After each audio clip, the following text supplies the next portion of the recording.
What is the law of conservation of mass? The law of conservation of mass states that matter cannot be created or destroyed in a chemical reaction. Instead, the total mass of substances before a reaction equals the total mass after. This principle, first clearly formulated by Antoine Lavoisier in the 18th century, is a cornerstone of chemistry and underpins our modern understanding of how substances interact. How the law applies to chemical reactions. During a chemical reaction, atoms are rearranged to form new substances, but no atoms are lost or gained. For example, when hydrogen reacts with oxygen to form water, the number of hydrogen and oxygen atoms remains constant, just their arrangement changes. This means the total mass stays the same, regardless of how the atoms are combined. Why is matter conserved?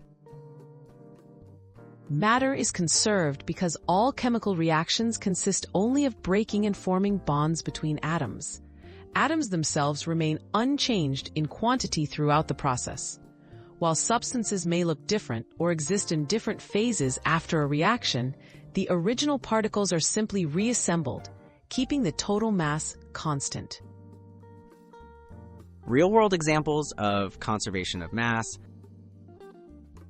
A classic example is the rusting of iron.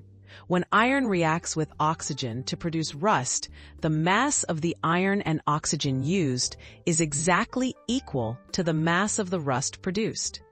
Cooks also observe this law. When baking, the mass of ingredients equals the mass of the finished product plus whatever is lost as steam or gas. Why the law matters in science. The conservation of mass law is essential for balancing chemical equations and predicting reaction outcomes.